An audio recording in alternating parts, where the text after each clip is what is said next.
Today we're going to install this doorknob on this door. So we have the bedroom and bathroom doorknob with a lock right here. And we have our latch, which comes with this plate on right here instead of this round one. You can pop this off with a screwdriver because our door has a flush surface. It does not have a space for this base plate. If you keep this plate on, it's going to stick out from the door. We don't want that. So it also comes with this silver round attachment, and that's what we use for a door like this. And we also have the strike plate, which we're going to put on the wall where the door closes. So you want to make sure you align everything the correct way. First of all, this guy, you want to make sure that the rounded part is facing the way the door closes. So if the door closes this way, you want to make sure the rounded part's the part that's going to hit the strike plate, so that when it does hit the strike plate, which will be like this, it's going to slide over top of this piece, get pushed in, and then close. If you have it the other way, then it can just be pulled open really easily in this direction. And we don't want that. We want to use the handle to open it and be able to just push it closed like that. And so this piece, the rounded part, needs to be facing the strike plate, so it hits the strike plate on that curved edge. And the door handle needs to have the lock on the inside, not the outside. If you reverse it, if you do it this way, you're going to notice pretty quick, because the door handle will be on here like this, and you won't be able to close the door because the handle sticks out. If we move our angle here a little bit, it's hitting the wall, so that's not going to work. So you're going to make sure you have everything aligned the right way, and once you do, it's pretty simple. This guy goes into here. You're going to need a hammer to hammer that in, more than likely. Sometimes you can push it. What I like to do is get a piece of wood to put over top of here, and then I hammer the wood. I don't hammer directly onto the metal because that'll deform it. Before you hammer it in, you want to make sure that this is vertical, this back part. You want to have it on an angle like this. That's not going to work out for you.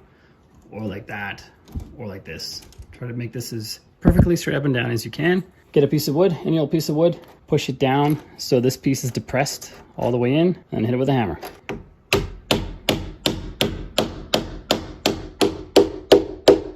And it's in. And what happened was the wood now takes the indentations from the hammer and not the metal. And now we can see it in the door right there. So now we want to put the doorknob in, and we have a round pole, and a square pole. And those need to be inserted in the correct locations on the latch. There's a half round one where this one's going to go, a fully round one over here where this one's going to go, and put it in the other one, jiggle a little, and our door handle is in.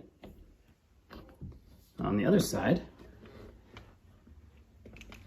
we have this end with a square hole, a round hole, and a round hole. I'm going to get those into here, a little bit of jiggling, and it's in. It's the wrong direction. Make sure you put this in the right direction,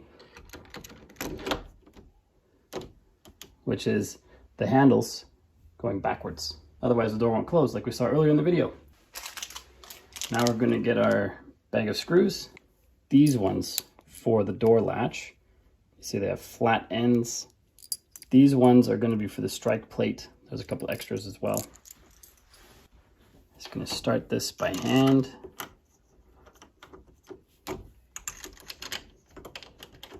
then once you have it started by hand, you can use a screwdriver or a power drill. Just depends on what you want. I'm going to use a drill. Just a regular old drill with a bit that fits into the screw.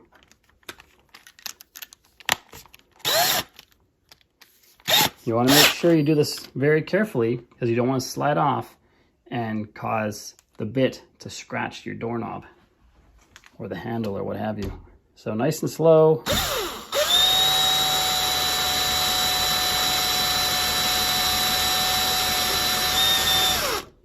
I don't want to tighten it all the way until I get the other one in. And also, this spinning piece will rub up against metals and damage them as well, so you want to be careful of that. If you're using a hand screw, or hand screwdriver, I mean, that's not a big issue.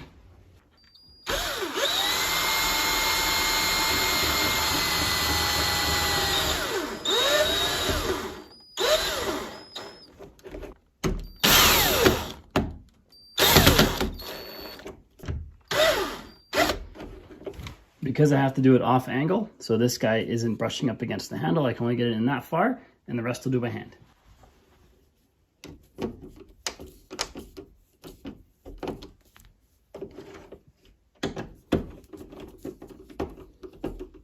And we're done. There is jiggling in the handle, but this piece against the door isn't jiggling. It works from both directions. Let's see it on our existing strike plate. Closes just fine. Opens just fine. Our doorknob is done. Now it's time for our strike plate, which is a fancy name for this guy right here. I'm going to use the power tool again to make this faster. Sometimes these are painted on, multiple layers of paint and lots of years make these stuck sometimes. You want to carefully get it out without damaging your wood. Pop our new strike plate in. Sometimes they don't fit 100%. Let's see if this one does. It's not going to fit quite right because this piece right here is a little far back and the notch cut into the wood is not in the right location. So what we can do is we can, in this case, because it's a small difference, I'm just going to bend this back a little tiny bit. You can also notch out the wood here a little bit if you want to. But I'm going to first go with the non-destructive method, which is just bending this piece a bit, see if that works. And then if that doesn't work, then I'll notch out the wood there. So with a standard pair of pliers, I'm just going to bend this tab back a little bit. It's just a little metal tab, so it shouldn't take too much effort to bend it. There we go. Just bent it a little bit. Let's see if that fits better. That fits better, but still not where I want it. So you have to take a notch out of this wood right here. Your door may or may not have this problem. Not every door does. I have just a 1/2-inch chisel and my trusty persuader, aka hammer. I'm just going to carefully take out a little chunk of wood here so that our strike plate fits.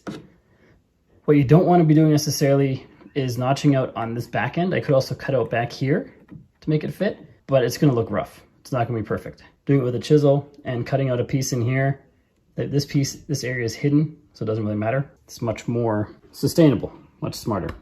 If your chisel is really sharp, you can just do this by hand, really carefully. Just take out a little bit more. You definitely don't want to take out too much. It's like cutting hair. It's easier to take off than put back on. Then when you have a good chunk out, you want to try your strike plate again. See if it fits. That's really close. Just needs a little bit more.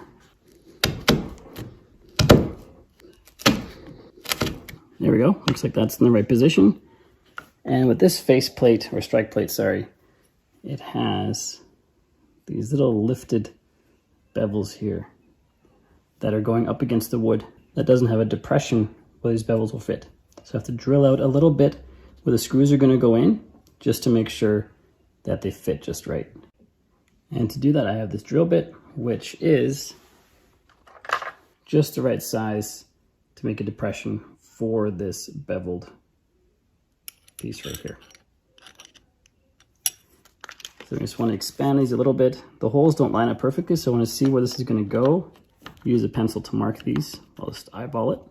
But it's a little bit off for the actual screw holes. So let's go right before the screw holes, make a little depression, and then it should fit just right.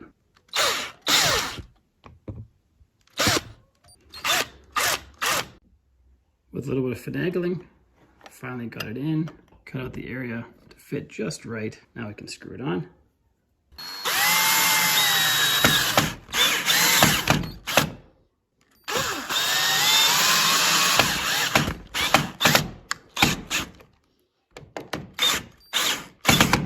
And now we're all done. Our strike plate is in place and our door